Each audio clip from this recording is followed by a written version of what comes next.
Ito ang DXDR 981. Ito ang DXDR 981 sa Dipolog City. Basta balita at serbisyo publiko.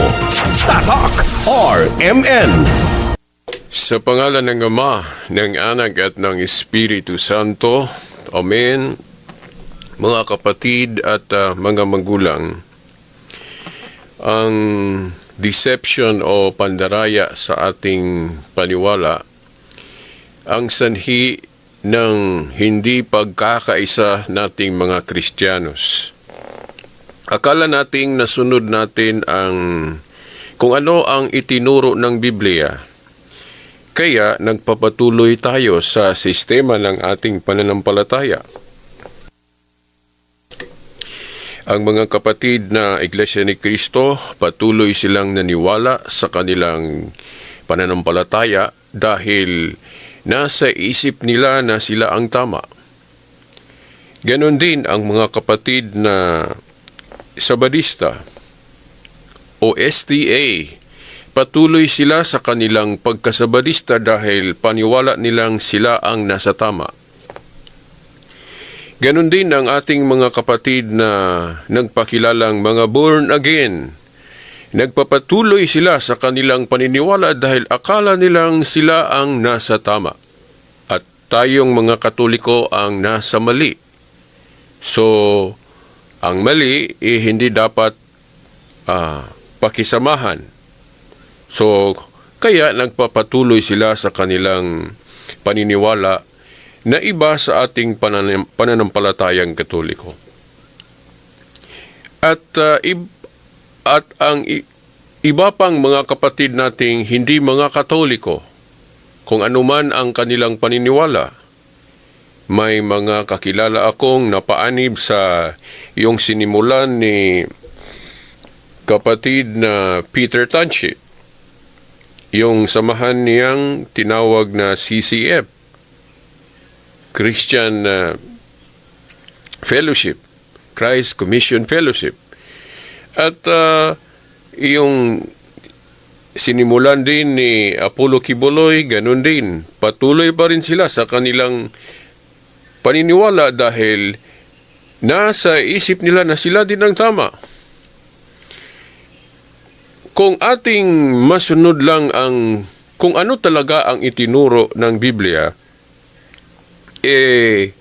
sa aking reflection, hindi dapat hiwalayan natin ang simbahang Katoliko.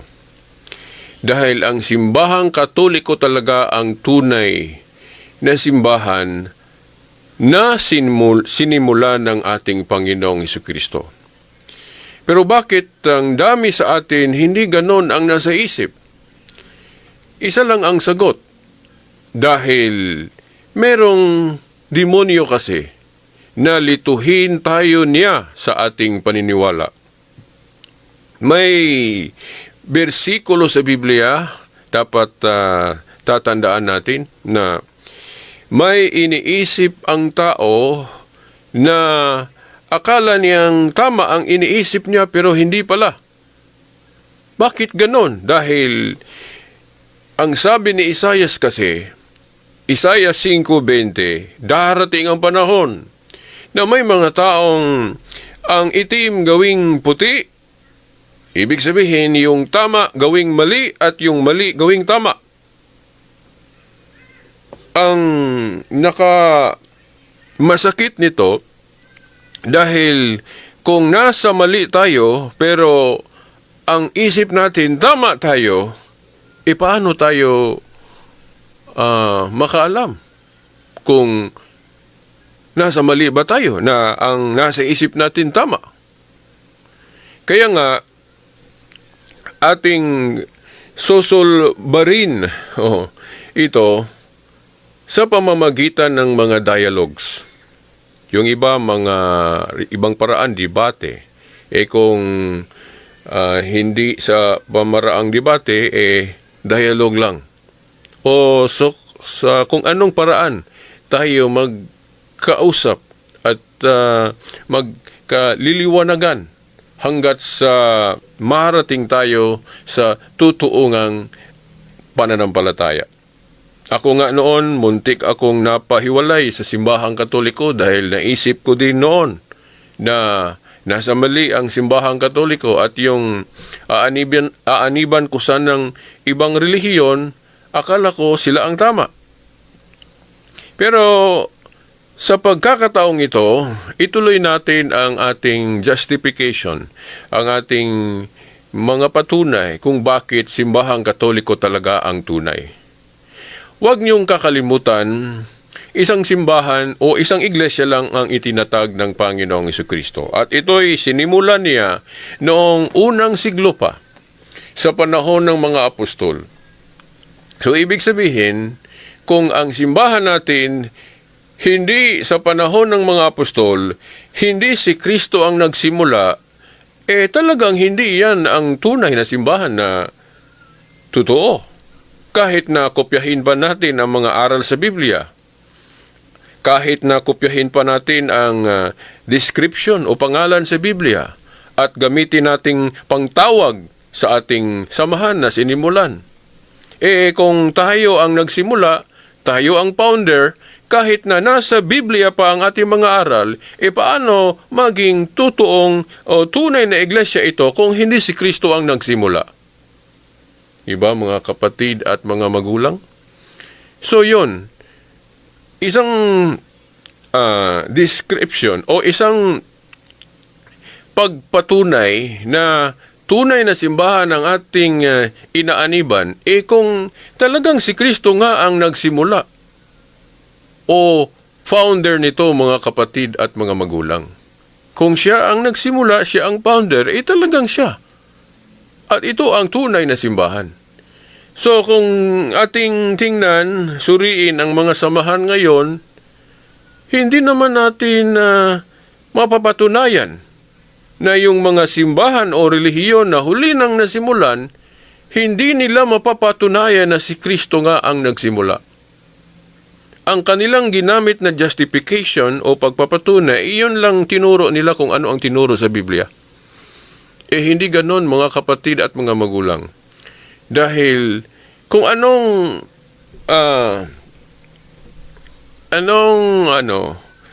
panahon na simula ni Kristo ang tunay niyang simbahan, yun talaga ang tunay. Dahil hindi naman maraming simbahan o maraming iglesia ang sinimula ni Kristo. Kaisa lang si Kristo nagsimula. Kung anong simbahan ang makapagpatunay na ang simula nito, yung sinimulan talaga ng Panginoong Jesucristo, kahit na tawagin pa ito sa ibang pangalan, talagang ito ang tunay na iglesia. Kaya nga, nasabi natin, bakit Roman Catholic Church ang tunay na simbahan na sinimula ni Kristo? Dahil batay sa ating nakita, ipinakita ng kasaysayan o history, ang simbahan ni Kristo natawag din sa mga deskripsyong ito. Kaya nga, naniwala tayo, ito pala ang sinimula ni Kristo. At yung mga nagtanong, bakit hindi mahanap sa Biblia ang salitang Roman Catholic Church sa loob ng Biblia? Ang sagot, bakit hanapin natin ang mga deskripsyong iyan sa Biblia? Yung deskripsyong iyan, huli nang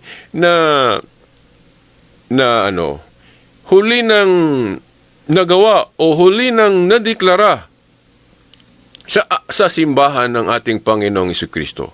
Dahil hindi naman lahat na totoo, hindi naman lahat na history ng simbahan na sinimula ni Kristo nagsimula, o ibig sabihin, hindi naman lahat na mga kaganapan o history sa simbahan ni Kristo na sulat sa Biblia. Paano ba natin hanapin sa Biblia ang isang kaganapan na hindi pa naganap sa panahon ng mga apostol?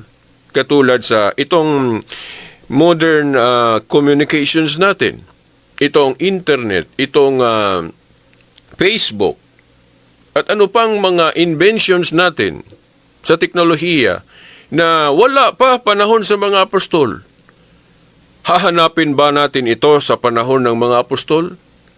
ang internet, ang Facebook, at ano pang mga huli nang naimbento natin na ginamit natin sa ating paghahayag ng mga katotohanan, hindi natin ito mahanap sa panahon ng mga apostol dahil hindi pa ito naimbento sa panahon ng mga apostol.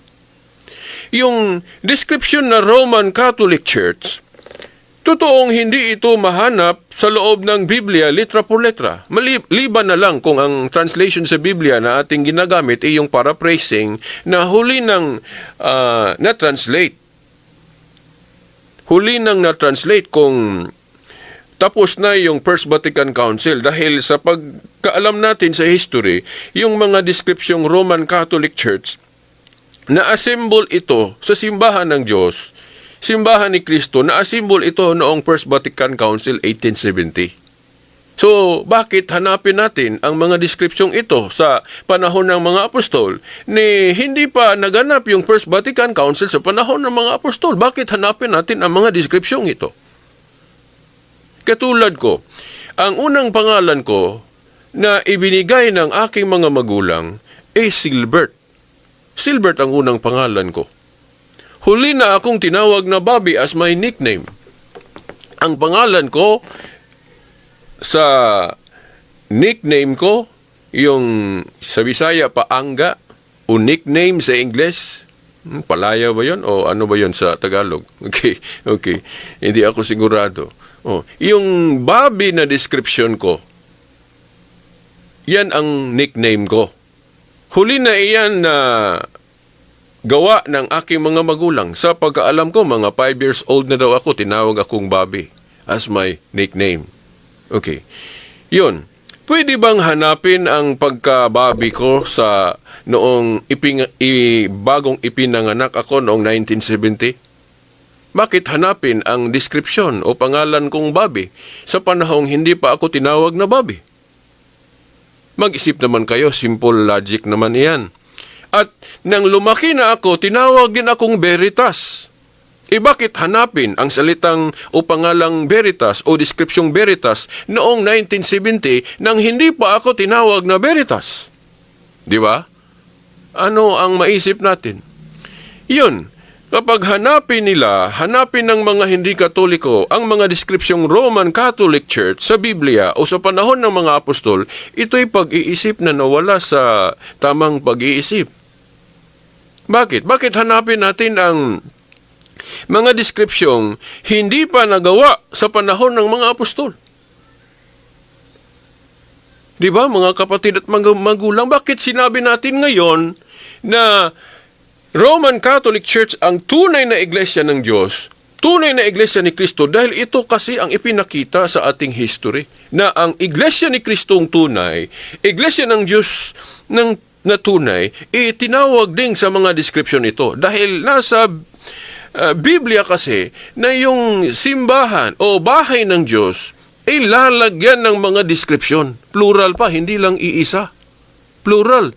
Lalagyan ng mga palatandaan o description. Kaya nga, ang daming katawagan sa history ng simbahan.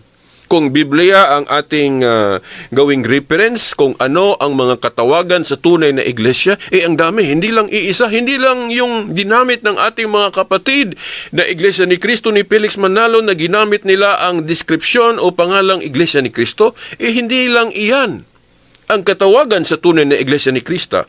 Iglesia ni Kristo kung ang pagbabasihan natin yung nasa Biblia. Ano ba yung mga halimbawa sa katawagan ng iglesia na hindi lang iisa? Yung Roma 16:16 na iglesia ni Kristo, isa lang iyon. Sa Gawa 20:28, sa King James Version, iglesia ng Diyos ang tawag sa iglesia na sinimula ni Kristo. Yung ginamit sa mga iglesia ni Kristo ni Felix Manalo yung Lamsa version, yung Church of Christ. Pero sa King James, iglesia ng Diyos. At nakalimutan ko lang, kung hindi ako nakalimut, unang Korinto 1:1 at sa iba pang mga bersikulo na nakalimutan ko lang, tinawag ding iglesia ng Diyos. Kung tutuusin, mas lamang ang description Church of God sa pagtawag sa iglesia na sinimula ni Kristo kung ating babasahin ng Biblia. At tinawag din itong Iglesia ng mga banal o Church of the Saints. Nang merong mga hintil ang napaanib din o napaniwala din, tinawag din itong Iglesia ng mga hintil. At sa Book of Acts, nakalimutan ko lang ang bersikulo, tinawag din Christians. So kung Biblia ang ating pag-uusapan, ang daming katawagan sa iglesia. Si Pedro, ano ang tawag niya? Sa iglesia na sinimula ni Kristo na ating mababasa sa unang Pedro 2:9, tinawag din niya itong chosen people o piniling nasod. Kaya nga, meron tayong mga kaibigan, mga kakilala na nagsimula o nagtatag din ng samahan pero huli na, noong 1957 lang, tinawag nila na chosen people ang kanilang grupo dahil yun kasi ang nasa Biblia. Pero ang tanong, tama ba ang ginawa nila? Bakit magsimula pa sila? Bakit magtatag pa sila ng panibagong grupo noong 1957? Matagal lang nasimulan ni Kristo ang tunay niyang simbahan. Bakit simulan pa nila? Ang mangyayari kung maging tunay ang samahan nila, paano yung nasimulan na ni Kristo? Nagpapatuloy iyon dahil iyon ang sinabi sa Lucas 33 na yung sinimulan ni Kristo magpapatuloy. Paano maging totoo? Paano maging tama ang huling simbahan na nasimulan mo? Lilitaw na ang dami palang simbahan na nasimulan. Yung kay Kristong nasimulan, isa lang yon. At iba din yung sinimulan ni Tatay Paulino Ogapay sa mga kapatid nating chosen people. Kung maging tama din ang simbahan nila, anong mangyari? Paiba-iba pala ang tunay na simbahan dahil ibang turo. Iba ang turo ng piniling nasod sa mga kapatid natin na mga kaibigan natin sila.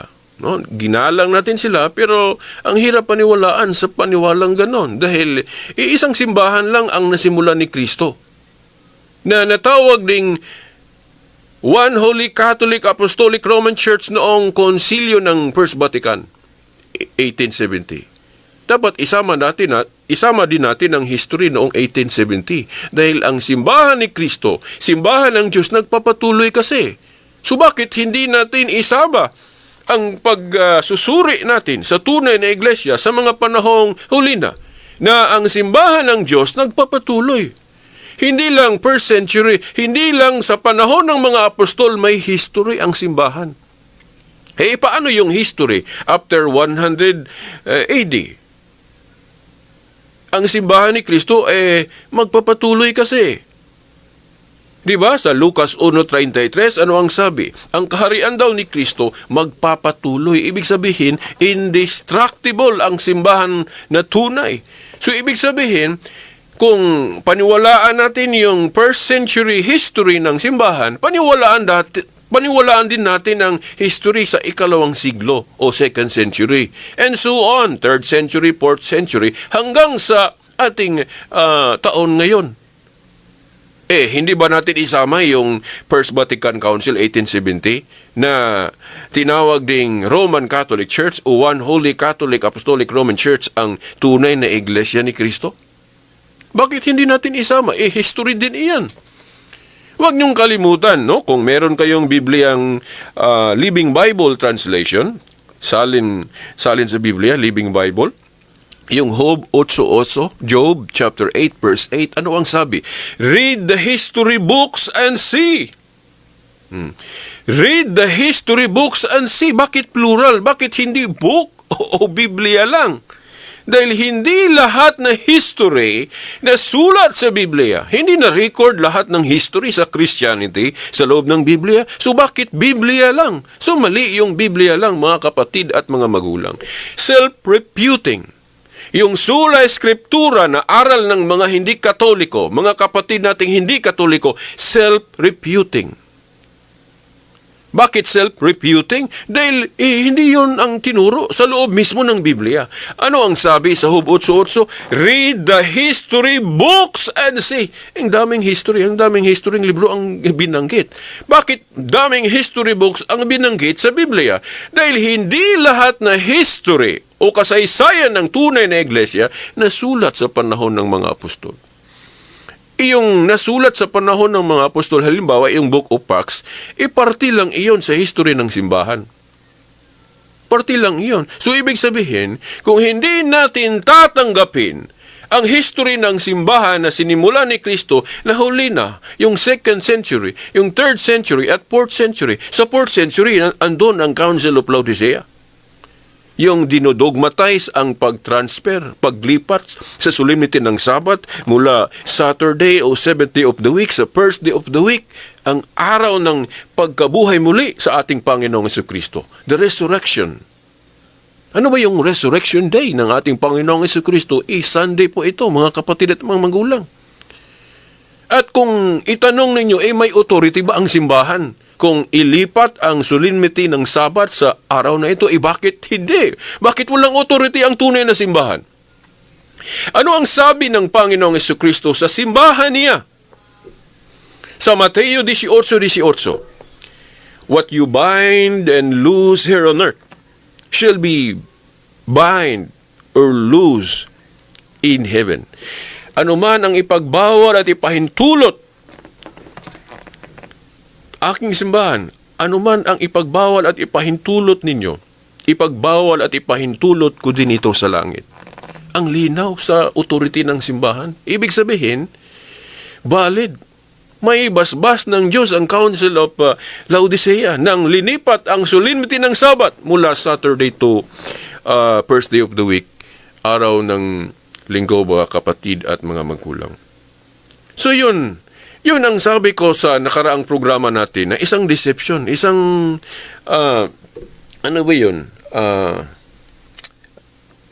pandarayang aral ang Bible alone o sola scriptura. Dahil kung mapaniwala tayo sa aral na ito, na Biblia lang, mamiss natin ang ibang history ng simbahan na nandun din malalaman natin ang katotohanan na hindi na nasulat sa Biblia.